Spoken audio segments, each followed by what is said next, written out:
अभी आप सुनने वाले हैं सिंहासन बत्तीसी की कहानी। सिंहासन बत्तीसी की सभी कहानी बहुत ही रोचक और ज्ञानवर्धक है। सिंहासन बत्तीसी की कहानियाँ आप कभी न कभी कहीं पढ़े या सुने जरूर होंगे। आज आप सुनने वाले हैं सिंहासन बत्तीसी की 11वीं कथा, पुतली त्रिलोचना की कथा। राजा भोज हर दिन तैयार होकर सिंहासन पर बैठने के लिए राज दरबार पहुंचते रहे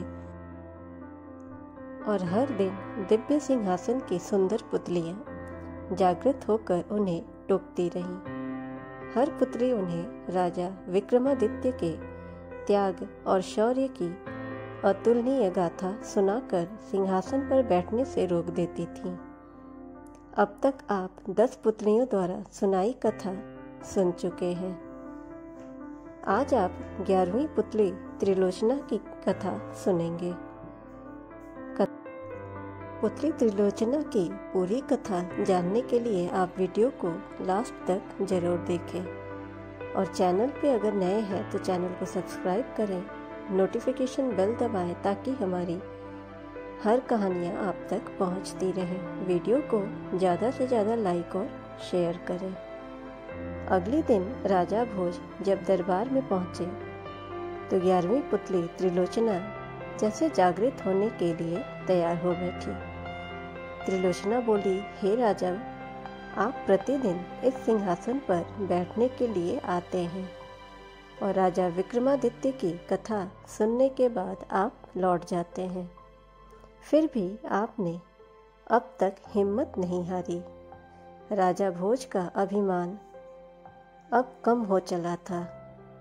वे विनम्रता पूर्वक बोले, हे सुंदरी, आप हमें राजा विक्रमादित्य की कौन सी कथा सुनाने वाली हैं? कृपया आप मुझे सुनाएं। हमारे साथ साथ नगर की प्रजा भी अपने पूर्व राजा की वीरता और त्याग से परिचित होना चाहती हैं। तब पुत्री त्रिलोचना ने मुस्कुराकर कथा आरंभ की। हे राजन, राजा विक्रमादित्य बहुत बड़े प्रजापालक थे। उन्हें हमेशा अपनी प्रजा की सुख समृद्धि की ही चिंता सताती रहती थी। एक बार उन्होंने एक महायज्ञ करने की ठानी। असंख्य राजा महाराजाओं, पंडितों और ऋषियों को आमंत्रित किया गया। यहाँ तक कि देवताओं को भी उन्होंने नहीं छोड़ा। पवन देवता को उन्होंने खुद निमंत्रण देने का मन बनाया तथा समुद्र देवता को आमंत्रित करने का काम एक योग्य ब्राह्मण को सौंपा। दोनों अपने काम से विदा हुए। जब विक्रमादित्य वन में पहुंचे तो उन्होंने ध्यान करना शुरू किया ताकि पवन देव का पता ठिकाना ज्ञात हो जाए। योग साधना से पता चला कि पवन देव आजकल सुमेरु पर्वत पर वास कर रहे हैं। उन्होंने सोचा, अगर सुमेरु पर्वत पर पवन देवता का आह्वान किया जाए तो उनके दर्शन हो सकते हैं। उन्होंने दोनों बैतालों का स्मरण किया तो वे तुरंत ही उपस्थित हो गए। उन्होंने उन्हें अपना उद्देश्य बताया। बैतालों ने उन्हें आनन फानन में सुमेरु पर्वत की चोटी पर पहुंचा दिया। चोटी पर इतनी तेज हवा थी कि पैर जमाना मुश्किल था। बड़े बड़े वृक्ष और चट्टान अपनी जगह से उड़कर दूर चले जा रहे थे, मगर राजा विक्रम तनिक भी विचलित नहीं हुए। वे योग साधना में सिद्धहस्त थे, इसलिए एक जगह अचल होकर बैठ गए। बाहरी दुनिया को भूलकर पवन देव की साधना में लीन हो गए। न कुछ खाया, न पिया, सोया, न आराम किया। ये सब कुछ भूलकर वो साधना में लीन रहे। आखिरकार पवन देव ने सुधि ली। हवा का बहना बिल्कुल थम गया। मंद मंद बहती हुई वायु शरीर की सारी थकान मिटाने लगी। आकाशवाणी हुई, हे राजन विक्रमादित्य, तुम्हारी साधना से हम प्रसन्न हुए। अपनी इच्छा बताओ। विक्रम अगले ही क्षण अपनी सामान्य अवस्था में आ गए और हाथ जोड़कर बोले कि कि वे अपने द्वारा किए जा रहे महायज्ञ में पवन देव की उपस्थिति चाहते हैं। पवन देव के पधारने से उनके यज्ञ की शोभा बढ़ जाएगी। यह बात राजा विक्रम ने इतना भावुक होकर कहा कि पवन देव हंस पड़े। उन्होंने जवाब दिया कि सशरीर यज्ञ में उनकी उपस्थिति असंभव है। वे अगर सशरीर गए तो विक्रम के राज्य में भयंकर आंधी तूफान आ जाएगा। सारे लहलहाते खेत, पेड़ पौधे, महल और झोपड़ियां सब की सब उजड़ जाएंगी। रही उनकी उपस्थिति की बात, तो संसार के हर कोने में उनका वास रहता है, इसलिए वे अप्रत्यक्ष रूप से उस महायज्ञ में उपस्थित रहेंगे।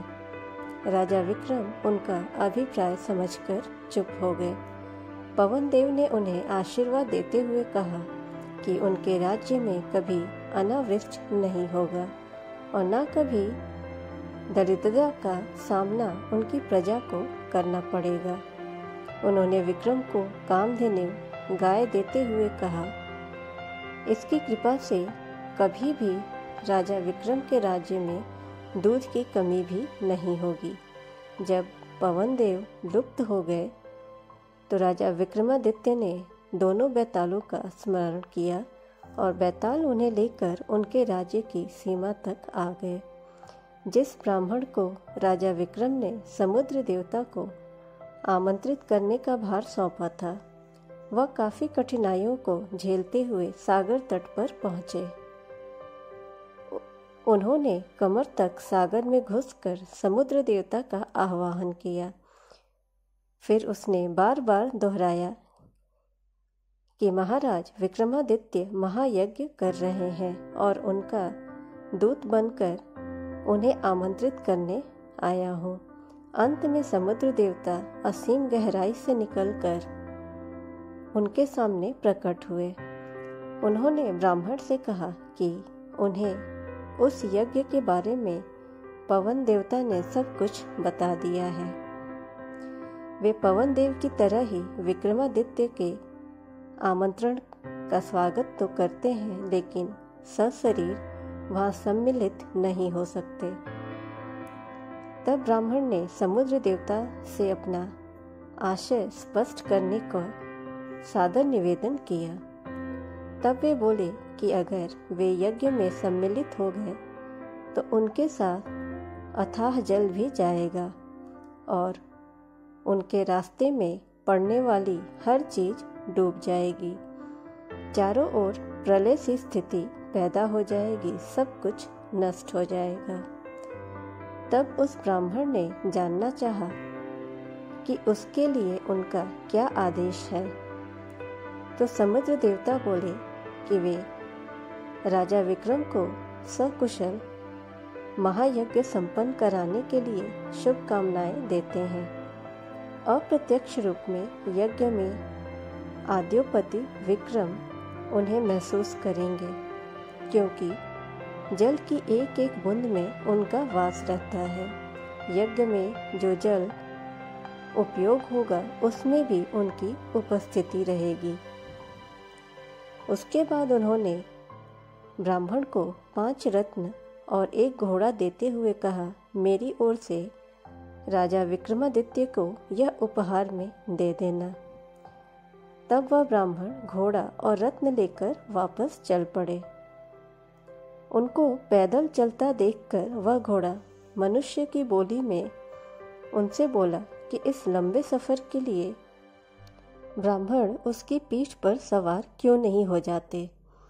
ब्राह्मण के आनाकानी करने पर घोड़े ने उन्हें समझाया कि वह राजा का दूत है, इसलिए उनके उपहार का वो उपयोग कर सकते हैं। ब्राह्मण फिर राजी होकर बैठ गए तो वह घोड़ा पवन वेग से उन्हें विक्रमादित्य के दरबार में ले आया।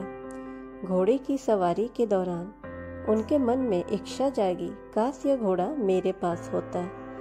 जब राजा विक्रम को उन्होंने समुद्र देवता से अपनी बातचीत सविस्तार बताई और उन्हें उनके दिए हुए उपहार दिए, तब बिना कुछ कहे ही राजा विक्रमादित्य ने कहा कि 5 रत्न तथा घोड़ा ब्राह्मण को ही प्राप्त होने चाहिए, क्योंकि रास्ते में आने वाली सारी कठिनाइयाँ उन्होंने ही हंसकर झेली है। उनकी बात समुद्र देवता तक पहुँचाने के लिए उन्होंने कठिन साधना की है। ब्राह्मण रत्न और घोड़ा पाकर अति प्रसन्न हुए। इतना कहकर त्रिलोचना बोली, हे राजन, विक्रमादित्य की तरह प्रजापालक और अत्यंत दयालु राजा न हुआ है और न ही होगा। अगर इस सिंहासन पर बैठने की लालसा है तो आपको भी उनके गुण को आत्मसात करना होगा। त्रिलोचना पुनः पुतली रूप में सिंहासन पर स्थापित हो गई। फिर अगले दिन 12वीं पुतली पद्मावती ने उन्हें रोक दिया और उन्हें वो एक नई कथा सुनाने लगी। 12वीं पुतली पद्मावती की कथा सुनने के लिए आप हमारे चैनल को ज़रूर सब्सक्राइब करें, नोटिफिकेशन बेल दबाएं ताकि हमारी हर वीडियोस आप तक पहुंचती रहे। वीडियो को ज़्यादा से ज़्यादा लाइक और शेयर करें। Thanks for watching.